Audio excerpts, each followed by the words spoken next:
Hello everyone, welcome to grammarly hacks by Kavita. आज के lecture में हम डिस्कस करेंगे practice set based on topic narration. Narration topic जो है आपके एग्ज़ाम्स में काफ़ी ज़्यादा इम्पॉर्टेंट रहता है। अभी आपका जो रिसेंट एग्ज़ाम आने वाला है वो है जूनियर असिस्टेंट का, जो कि आपके हाई कोर्ट की पोस्ट है। तो जूनियर असिस्टेंट के एग्ज़ाम में आपको यहाँ से क्वेश्चन पक्का कन्फर्म है कि देखने को मिलेगा ही मिलेगा। तो आज हम पहले नरेशन को समझेंगे, थोड़ा सा इसका जिस्ट ले लेंगे। उसके बाद जितने भी मैंने क्वेश्चंस लाए हैं हम उनको सॉल्व करेंगे, ठीक है ना। सबसे पहले देखो, नरेशन का मतलब क्या होता है? अपनी बात को नरेट करना, अपनी बात को कहना, है ना, टू नरेट। अब ये नरेशन जो होती है दो तरह से हम कर सकते हैं अपनी बात को। या तो हम उसको डायरेक्ट कह लेते हैं या अपनी बात को इनडायरेक्टली कह लेते हैं, ठीक है ना। मैं अभी बिल्कुल जिस्ट समझाऊंगी क्योंकि मुझे क्वेश्चंस करवाने हैं। डिटेल टॉपिक जो होगा ना इस वीडियो का, मैं वो प्रॉपर ले आऊँगी आपके लिए। सोच रहे आप एग्जाम से पहले उस टॉपिक को ज़रूर देख लेना एक बार, ठीक है। फिलहाल आपको क्या समझना है कि दो तरह की हमारे पास स्पीच होती है, एक होती है डायरेक्ट स्पीच और एक होती है हमारे पास इनडायरेक्ट स्पीच, ठीक है ना। जैसे एग्जाम्पल लेते हैं, ही टोल्ड मी, एक सेकेंड दो, ही टोल्ड, एक second, he said to me comma double comma you are my friend, ठीक है ना। समझाने के लिए फ़िलहाल के लिए मैं एग्जांपल ले रही हूँ। अब देखो इस एग्जांपल में क्या कहा जा रहा है कि उसने कहा कि तुम मेरे दोस्त हो, यही कहा है। देखो ये ही हमारा सेंटेंस का क्या होता है? सब्जेक्ट है। किसको कहा? उसने मुझको कहा है, तो ये मी हमारा क्या है? ऑब्जेक्ट है। देखो बेसिक आपको पता होगा ना तो क्वेश्चन आपके ईजिली बन जाएंगे, ठीक है ना। अब जो ये कॉमा से पहले का यहाँ वाला पार्ट है ना, पूरा का पूरा, इस पूरे पार्ट को हम कहते हैं रिपोर्टिंग स्पीच।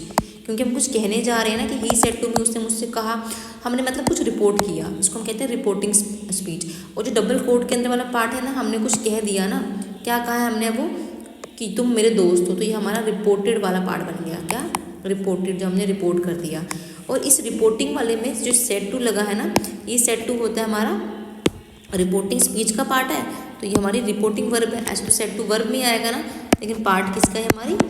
हमारी इसको हम रिपोर्टिंग वर्ब कह सकते हैं। वहीं यहाँ पे अगर आप देख रहे होंगे, यहाँ यू लगा हुआ है या ये माई लगा हुआ है, ये क्या है? ये हमारे पर्सन्स हैं, ठीक है ना, ठीक है ना।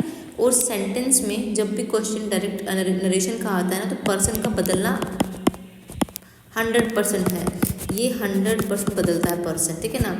टेंस हमारा बदल सकता भी है, नहीं बदल सकता है, लेकिन जो पर्सन है हमारा ये हमेशा चेंज होगा ही होगा। आपको बस इतना सा ध्यान देना है। अब ये जो पर्सन चेंज होता है ना, हम यहीं पे कंफ्यूज होते हैं एग्जाम में कि कैसे चेंज करना है। तो मैं आपको वही ट्रिक दूंगी और आपने उसी को अप्लाई करके अपने सारे क्वेश्चन निकालने हैं, ठीक है ना। आपको बस क्या ध्यान रखना है कि बस 3 तरह के पर्सन होते हैं, first person, second person, third person. First person जैसे हम कहते हो आई, या आप कह लेते हो वी। आई के लिए आप मी बनाते हो ना, वी के लिए आप यू बना लेते हो, ठीक है ना। वैसे सेकंड पर्सन, सॉरी, वी के लिए आस, इसको आस कर लो, वी के लिए आस, ठीक है ना। वैसे सेकंड पर्सन हो गया आपका यू, जिसके लिए आप यू ही बनाते हो, है ना। थर्ड पर्सन में आपको पता है, आपको ही है, शी है, इट है, ये आपके थर्ड पर्सन हो गए। इट दे है ना, आपको पता है ही के लिए हिम, शी के लिए हर, ये आप कर लेते हो। तो ये आपके कहने का मतलब कि पर्सन्स हैं। मैंने आपको जब प्रोनाउंस पढ़ाया होगा, मैंने तब भी ये कहा होगा कि प्रोनाउंस में जो ये first person, second person, third person है ना, ये काफ़ी हेल्प करेंगे। कहाँ जाके आपको, ये आपको नरेशन में बहुत ज़्यादा हेल्प करेंगे। अब देखो कैसे हेल्प करेंगे, ये आपको मैं समझाती हूँ। आपको क्या ध्यान देना है? First person, second person, third person, बस आपको एक चार्ट का ध्यान देना है। ऊपर लिख लो फर्स्ट पर्सन के ऊपर सब्जेक्ट लिख लो, सेकंड के ऊपर ऑब्जेक्ट लिख लो और थर्ड के ऊपर नो चेंजेस। बस इतना आपको लॉजिक का ध्यान देना है।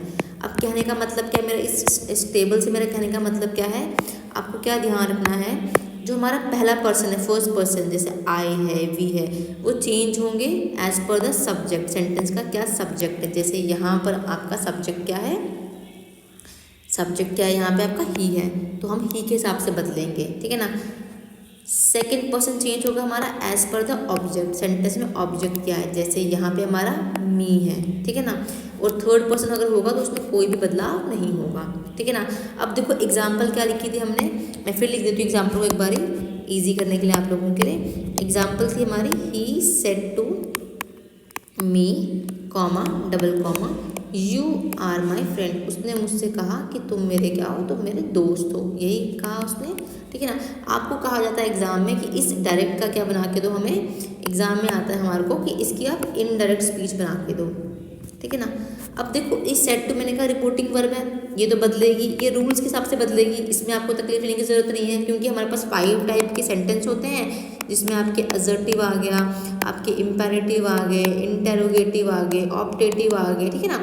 ये उनके हिसाब से आपने इस वर्ब को वैसे बदलना है, ठीक है ना। लेकिन ये यू और माई तो बदलेंगे ना हमारे। और देखो ये ही और मी, ये सब्जेक्ट है हमारा, ये तो अपनी जगह ऐसे आएगा, तो ही का आप ही लगा लोगे, मी का आप मी लगा लोगे। अब ये सेट टू बदलेगा ही ना। ये नॉर्मल एक कही जाने वाली स्टेटमेंट है कि उसने कहा कि तुम मेरे दोस्त हो, तो ये नॉर्मल स्टेटमेंट है, इसको हम डालते हैं एजर्टिव कैटेगरी में। एजर्टिव में हमेशा सेट टू बदलता है किसमें, टोल्ड में, ठीक है ना। वो मैं लिखाऊंगी आपको सारे के सारे 1 बाय 1 जब हम टॉपिक को डिटेल में पढ़ेंगे। फिलहाल समझो कि यहाँ पर सेट टू की जगह टोल्ड क्यों आया, क्योंकि सेंटेंस हमारा एजर्टिव था, इसलिए मैंने सेट टू को टोल्ड में बदल लिया। तो ही टोल्ड मी। जब कॉमा हटते हैं ना तो हम कोई कनेक्टर लगाते हैं, यहाँ पे कनेक्टर मतलब कोई वर्ड हम यूज़ करते हैं ताकि हमारा सेंटेंस आगे चलता बने। कॉमा हट के हम लगाएंगे दैट, क्या लगाएंगे हम, दैट को लगाएंगे। अब कॉमा हट गए हमारे, अब ये यू और माई हमारे क्या पर्सन्स हैं। यू हमारा किस तरह का पर्सन होता है हमारा, ये हमारा सेकंड पर्सन है ना, फर्स्ट में आई, सेकंड में यू, थर्ड में ही शी वाला है ना।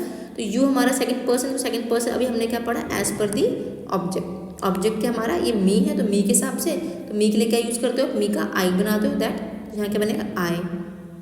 अब ये आर तो टेंस के हिसाब से चेंज होगा, टेंस के हिसाब से होगा, ठीक है। अगर ये प्रेजेंट है तो इसका पास कर दोगे तो यहाँ आई वॉज हो जाएगा, ठीक है ना। अब ये देखो ये फ्रेंड अपनी जगह आ जाएगा, कॉमा हट गया, फुल स्टॉप लग गया। अब ये माई, माई क्या आपका फर्स्ट पर्सन, आई मी माई है ना, as per the subject, subject क्या ही है, तो ही के लिए क्या बना दोगे आप, हिज बना दोगे। बेसिक है, बहुत सिंपल है, डिफिकल्ट कुछ नहीं है, ठीक है ना।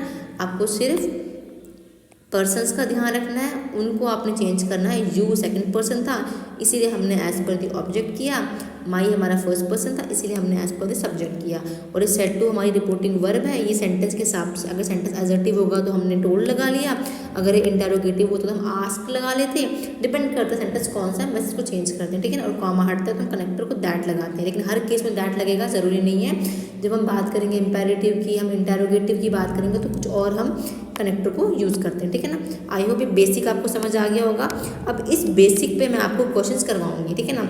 आज हम करेंगे नरेशन का पार्ट 1 के एरर्स को, ठीक है ना। पार्ट 2 बाद में लाऊंगी, और उससे पहले मैं आपको इस टॉपिक का डिटेल वीडियो भी बना के ज़रूर दूंगी, ठीक है। नाउ टाइम वेस्ट नहीं करते हैं, अपने क्वेश्चंस देखते हैं। पहला क्वेश्चन लिखा हुआ है, Kapil says comma double comma there is no ink in the ink pot. Kapil ने क्या कहा, देयर इज नो कि कोई इंक नहीं है इंक पॉट के अंदर, ठीक है ना। अब देखो यहाँ पे लिखा है कपिल सेज, है ना, सेंटेंस किसमें उसने कहा, सेंटेंस हमारा किसमें है, ये प्रेजेंट में चल रहा है। अभी आपको पढ़ना पड़ेगा कि हम से का सेज कब लगाते हैं, ठीक है ना। यह बताऊंगी आपको कि जब अगर सेंटेंस आपका एजर्टिव होता है तो आप से का से ही बनाते हो, ठीक है ना। वहीं सेज होगा तो उसके लिए आप सेज ही लगाते हो, ठीक है ना। ये मैं आपको पढ़ाऊंगी जब मैं आपको प्रॉपर इसका लेक्चर दूंगी, ठीक है। तो कंफ्यूज नहीं होना, से का से बनाओगे, सेज का सेज कर दोगे। वहीं अगर से के साथ टू लग गया तो टेल कर देते हो, वहीं अगर सेज के साथ टू लग गया तो टेल्स करते हो एजर्टिव में, ठीक है ना। ये मैं डिटेल में आपको बाद में बताऊंगी। फिलहाल बस क्रक्स समझो यहाँ पर कि यहाँ पे सेज था, प्रेजेंट था, तो हमने सेज के लिए सेज को ही देखना है। आपने जब भी नरेशन करना हो टॉपिक ना, तो आपको एलिमिनेशन बहुत हेल्प करता है। ये भी उन बच्चों को हेल्प करेगा जिनको कॉन्सेप्ट क्लैरिटी होगी। अब जब बच्चे जानते होंगे कि सेज के लिए हम सेज ही लगाते हैं, तो वो सेड वाले को देख के पहले डिस्कार्ड कर देंगे कि ये हमारा ऑप्शन नहीं है। कंपटीशन बना हमारा सेकंड, थर्ड, फोर्थ, इन तीनों में हमारा कंपटीशन बना, ठीक है ना। यहाँ भी सेज है, यहाँ भी सेज है, यहाँ भी सेज है। अब देखो कपिल सेज, कहीं लिखा हुआ है टू मी, कपिल ने मुझसे कहा, ऐसे यहाँ सेज के बाद टू मी लिखा है नहीं ना, तो ये टू मी वाला भी हमारा क्या हो जाएगा, गलत हो जाएगा। अब हमारे पास बचा बी पार्ट और डी पार्ट। अब देखो कपिल सेज कॉमा हटा, हमने कहा दैट लगाते हैं, दैट यहाँ पर भी है, दैट यहाँ पर भी है। देखो there is no ink in the ink pot, कहा है कि इंक नहीं है किसमें, इंक पॉट में नहीं है। इसका सिंपल सेंटेंस बनेगा Kapil says that there is no ink in the ink pot, ठीक है ना। तो ये आपका बी पार्ट इसका ऑप्शन बन जाएगा, ठीक है ना। नेक्स्ट क्वेश्चन है आपका, Sarita said to me comma double comma I will do it now or never. Sarita ने मुझसे कहा कि मैं ये अभी करूँगा नहीं तो कभी नहीं करूँगी, ठीक है ना। देखो सेड टू है, टोल्ड, देखो इसमें कोई गड़बड़ नहीं होती, ये हर जगह सेम टोल दिया हुआ है। मी, देखो मी अपनी जगह ऑब्जेक्ट लगाया हुआ है, कॉमा हटा दैट हर में लगाया हुआ है। इसके अगले पार्ट जो कॉमा डबल कॉमा के अंदर का पार्ट है ना, वो हमें मिसगाइड करता है एग्जाम में, ठीक है ना। पहली चीज़ जिसने पढ़ रखा टॉपिक उसको पता होगा कि नाउ के लिए हम यूज़ करते हैं देन, शॉर्टकट से करना है। देखो कहाँ पे देन है, ए पार्ट में देन है, सी में है और डी में है। सेकंड तो हमारा हो गया एलिमिनेट, सेकंड से हमारे को कोई मतलब नहीं बनता है, ठीक है ना। अब देखो विल है तो विल के आप यूज़ करते हो क्या, ये प्रेजेंट में विल के लिए यूज़ करोगे, वुड कर दोगे, देख लो फिर, ये तो आंसर बहुत इजी हो गया। सरिता टोल्ड मी दैट, आई कैसे बनेगा, आई को चेंज करो, आई हमारा क्या है, सब्जेक्ट के हिसाब से चेंज होगा ना, फर्स्ट पर्सन एज पर द सब्जेक्ट। सरिता के लिए हम यूज़ करेंगे वर्ड शी, तो आई का आई तो नहीं आएगा, ये आपका ऑप्शन गलत हो गया। तो शी यहाँ पर है और देखो यहाँ पे तो विल लगा हुआ है, ये भी गलत हो गया। तो जो आपका सी पार्ट है ना यहाँ पे, वो आपका सही हो जाएगा, ठीक है। आई होप समझ आ गया होगा। नेक्स्ट क्वेश्चन है the sage said comma double comma God help those who help themselves. Sage ने, संत ने कहा है, क्या कहा है कि गॉड भी उनकी मदद करता है जो खुद की मदद करना जानते हैं। ये एक नॉर्मल स्टेटमेंट कही गई है, एक प्रोवर्ब है, ऐसा ही होता है। तो आपको ध्यान देना है जब भी आपका रिपोर्टेड स्पीच मतलब कॉमा के अंदर वाला पार्ट, अगर वो आपका यूनिवर्सल ट्रूथ बन जाता है, कोई फैक्ट बन जाता है, कोई प्रोवर्ब बन जाए या कोई आदत बन जाए, हैबिट बन जाए, तो आपको फिर टेंस में बदलाव नहीं करने, जो टेंस होगा वही टेंस आएगा, आपको टेंस को नहीं छेड़ना, ठीक है ना। तो यहाँ क्या होगा, the sage said that God help those who help, ये वाला पार्ट क्या रहेगा, this part will remain this same, इसमें कोई चेंजेस नहीं होंगे। और पीछे देख लो सेज बस सेड है, तो सेड को किस में चेंज करते हो आप, सेड को सेज तो नहीं बनाते हो, से भी नहीं बनाते हो, सेड का सेड ही रहता है। The sage said that God helps, अब देखो यहाँ हेल्प चाहिए ना, यहाँ पे कोई चेंज नहीं है, लेकिन यहाँ पे हेल्प्ड कर दिया, यहाँ पे टेंस बदल दिया है, तो इस हिसाब से आपका बी भी नहीं है, सी भी नहीं है और डी भी नहीं है। तो आपका जो आंसर है वो आपका ए पार्ट है। एज इट इज़ हमने कॉपी पेस्ट करना, सिर्फ कॉमा हटाने हैं। हाँ, आपको ध्यान रखना है बस रिपोर्टिंग वर्ब का, कभी कभार रिपोर्टिंग वर्ब में बदलाव कर दिए होते हैं, लेकिन हमने अभी पढ़ा कि रिपोर्टिंग वर्ब चेंज होगी, ठीक है ना। अगर सेड टू लिखा होता है यहाँ पे, सेज सेड टू, फिर आप इसको टोल्ड बनाते हैं, ठीक है ना। मैंने क्या कहा है, मैंने कहा है कि कॉमे के अंदर वाला पार्ट रिमेन्स अनचेंज, ये वाला पार्ट रिमेन अनचेंज, यहाँ पे टेंस को नहीं छेड़ना है, आपने एग्जाम में टेंस को ही बदल दिया होता है, ठीक है। ये हो गया आपका थर्ड क्वेश्चन। फोर्थ क्वेश्चन है ही सेड, उसने कहा I clean my teeth twice a day, मैं अपने दांत 2 बार दिन में साफ करता हूँ। अब देखो ही सेड, हर जगह सेड ही होगा, कोई बड़ी बात नहीं है, कॉमा हटेगा तो दैट लग जाएगा। I first person as per subject ही है, तो ही के लिए हम ही लगा देंगे। अब देखो ही क्लीन माई टीथ, दैट वो अपने दांत को दिन में 2 दफ़ा साफ करता है, तो ही क्लीन तो नहीं होगा, ठीक है ना, ये गलत हो गया आपका। ही क्लीन भी नहीं होगा, तो क्या होगा यहाँ पे बी पार्ट जो है, ही क्लीन्स हिज टीथ, वो अपने दिन में 2 बार दांत साफ करता है, तो यहाँ पे जो होगा आपका बी पार्ट बन जाएगा ऑप्शन में, ठीक है ना। और जो फोर्थ वाला उसमें क्या लिखा है, he said that he cleans my teeth, my कैसे होगा, वो तो अपने करंट, तो माई के लिए तो क्या बनाओगे, हिजी लगेगा ना उसके सेंस में, तो बी हो जाएगा। नेक्स्ट क्वेश्चन है she said I saw this book last night in my room, उसने क्या कहा, उसने ये किताब देखी थी लास्ट नाइट, पिछली नाइट को अपने कमरे में। सेड का देखो सेड ही है तीनों चारों जगह पे, दैट लगा कॉमा हटने के बाद, हर जगह दैट ही लगा हुआ है। अब देखो I first person as per subject, subject she है तो उसके लिए आप क्या लगा दोगे, शी ही लगाओगे। अब देखो यहाँ सॉ लिखा हुआ है, वर्ब की सेकंड फॉर्म है तो किस में होगी, हैड प्लस वर्ब की थर्ड फॉर्म। देखो ये चेंजेस करने पड़ते हैं टेंस की, मैं सिखाऊंगी आपको प्रॉपर वीडियो बना के, ठीक है ना। तो यहाँ पे क्या आएगा, हैड सीन हो जाएगा। अब देखो हैड सीन यहाँ पर भी है, सेकंड में भी हैड सीन है, थर्ड में नहीं, थर्ड हमारा ऐसे गलत हो गया, फोर्थ में भी हमारा शी हैड सीन है, कॉमा गलती से लग गया, तो यहाँ पर भी हैड सीन दे रखा हुआ है। अब देखो दिस बुक है ना, दिस बुक कन्वर्ट किस में होगा, दैट में, दिस का कन्वर्जन होता है दैट में, जैसे दिस का दोज, दिस का दैट, तो दैट बुक कहाँ का है, सेकंड में दैट है नहीं, तो ये हमारा ऐसे गलत हो गया। फर्स्ट में दैट है और लास्ट में भी दैट है, दैट बुक है। अब देखो लास्ट नाइट, इसको भी हम कन्वर्ट कर सकते हैं ना, लास्ट नाइट लिखते हैं हम लोग क्या, दी प्रीवियस नाइट, है ना। तो देख लो प्रीवियस नाइट कहाँ लिखा हुआ है, यहाँ तो लास्ट नाइट लिखा हुआ है, तो ये भी हमारा गलत हो गया, तो जो हमारा फोर्थ बच गया ना, she said that she had seen that book previous night in her room, ये हमारा अप्रोप्रिएट आंसर यहाँ पे बनेगा। तो हमारा जो डी पार्ट है वो हमारा राइट ऑप्शन हो गया। नेक्स्ट क्वेश्चन है आपका, I said comma double comma the baby is currently enjoying classical music. मैंने क्या कहा कि जो बेबी है वो इंजॉय कर रहा है अभी क्या, क्लासिकल म्यूजिक। टेंस कौन सा, प्रोग्रेसिव है, कॉन्टिन्यूस टेंस है, इस प्लस आईएनजी है ना। बेबी सेड दैट, देखो सब में कॉमन है। अब देखो द बेबी के आगे देखो सेड दैट द बेबी, देखो यहाँ लिखा इज करेंटली इंजॉइंग, अब ये इस तो नहीं होगा ना, है ना, ये तो गलत हो गया हमारा पहला वाला। सेकंड लिखा द बेबी आर करेंटली, कैसे आ रहा है यहाँ पे, मे बी का तो कोई चांस नहीं, कोई पॉसिबिलिटी की बात ही नहीं है। तो यहाँ पर क्या होगा, द बेबी इसका वॉज, द बेबी वॉज कि बेबी जो इंजॉय कर रहा है। देखो यहाँ भी कॉन्टिन्यूस, ये भी तो कॉन्टिन्यूस में किया ना हमने, तो हमारा आंसर यहाँ पे डी पार्ट बन गया। नेक्स्ट क्वेश्चन है आपका, I said I will be making dinner by 8 in the evening। मैंने कहा कि मैं खाना बना लूँगा by 8 in the evening। I will है तो विल का पहले बना दो वुड में, तो देख लो यहाँ पे सेकंड में मे लिखा है, ये तो गलत हो गया। डी में शुड लिखा है, ये भी गलत हो गया। और ए में विल लिखा है, तो ये भी गलत हो गया। देखते हैं आंसर आ गया ना हमारा, I said that I would be making dinner by 8 in the evening। तो आपका जो राइट ऑप्शन हो गया वो हो गया आपका सी पार्ट, ठीक है ना। शॉर्टकट करना है एलिमिनेशन से आप लोगों ने। नेक्स्ट क्वेश्चन है, he said I will take a vacation. उसने कहा कि वो वेकेशन लेगा। ही सेड दैट, देखो हर जगह पर विल का वुड देख लो, पहले में तो विल ही है, गलत हो गया हमारा।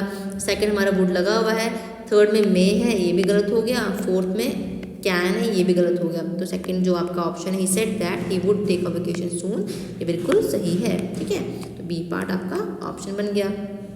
Now your 9th question is, he said comma double comma I will go to college tomorrow. उसने कहा कि वो कल से कॉलेज जाएगा, ठीक है ना। देख लो अगेन दैट सब में लगा हुआ है। आई विल का क्या होगा, देखो I first person as per subject, he के लिए अब ही लगा दोगे, विल तो नहीं आना चाहिए, देखो हर जगह वुड ही दे रखा है। तो अब आगे वाले पार्ट को देखो, go to college tomorrow, tomorrow के लिए वर्ड यूज करते हो क्या, दी नेक्स्ट डे। अब देख लो कहाँ दी नेक्स्ट डे है, ही, अब देखो ही सेड है ना, देखो यहाँ पर तो फोर्थ में तो नहीं है ना टू कॉलेज, यहाँ टुमारो का टुमारो लिखा है, ये गलत हो गया। फोर्थ में भी क्या लिखा हुआ टुमारो का टुमारो, ये भी गलत हो गया। फर्स्ट में नेक्स्ट डे लिखा है और सेकंड में नेक्स्ट डे लिखा है, लेकिन गड़बड़ कहाँ पर है, अब गड़बड़ यहाँ पर रिपोर्टिंग वर्ब की है। ही सेड है तो यहाँ ही सेज कहाँ से आएगा, ही सेड का, ही सेड, देखो सेड का सेड ही बनेगा ना, सेड का आप से नहीं बना सकते हो, ठीक है ना। लेकिन हाँ अगर से होगा तो आप से बनाते हो असर्टिव में अपनी स्टेटमेंट में, ठीक है। तो यहाँ पे जो राइट ऑप्शन हो जाएगा वो क्या होगा, पहला वाला part, he said that he would go to college the next day. तो 9th का जो आपका हो गया A part answer. Now 10th question है आपका, the captain said to me to his men march, mark of exclamation लगा march के साथ। कैप्टन ने बोला है अपने आदमियों से कि मार्च मतलब चलते बनो। अभी कैप्टन है तो कैप्टन नॉर्मली चीज़ बोली तो नहीं होगी ना, तो सेड टू का बच्चे यहाँ पर टोल्ड भी करके आ सकते हैं, क्योंकि हमने पढ़ रखा है हम सेड टू को टोल्ड में करते हैं। लेकिन देखो यहाँ पे कोई सेंस ना, नॉर्मल रिक्वेस्ट का सेंस नहीं आ रहा है यहाँ पे आप किससे प्लीड नहीं कर रहे हो, किससे कुछ चाह नहीं रहे हो, यहाँ पर कमांड है, कैप्टन ने कमांड दी होगी ना अपने आदमियों को, तो यहाँ पे कमांड का सेंस है। तो विद कमांड आप यूज़ करते हो वर्ड कमांडेड, तो देखो टोल्ड वाला भी गलत हो जाएगा यहाँ पे पार्ट, कैप्टन प्लीडेड भी गलत हो जाएगा, कैप्टन वांटेड भी गलत हो जाएगा। तो जो सही होगा क्या होगा, वो कैप्टन कमांडेड हिज मैन की मार्च करो, ठीक है। आई होप समझ आ गया होगा ये आपका, यहाँ पे बी पार्ट हो गया आपका सही। This is all about today's lecture. I hope आपको समझ आया होगा। मैंने आज आपको सिर्फ बेसिक करवाया नरेशन का, और मैंने बेसिक क्वेश्चन करवाए नरेशन के। इसके बाद जो नेक्स्ट क्वेश्चन नेक्स्ट में इस पर टॉपिक पे एरर्स लाऊंगी, वो मैं थोड़े एडवांस लेवल के लाऊंगी, क्योंकि आप लोग भी देख रहे हो पेपर का लेवल अब एडवांस हो रहा है। तो हम वैसी स्ट्रैटेजी से इसका नेक्स्ट सेशन को करेंगे, और उसके बाद मैं आपके नरेशन का पूरा टॉपिक भी लेके आऊँगी। अगर कंटेंट अच्छा लगे तो लाइक करें, सब्सक्राइब करें और शेयर करें मेरे चैनल को। Thanks and have a nice day.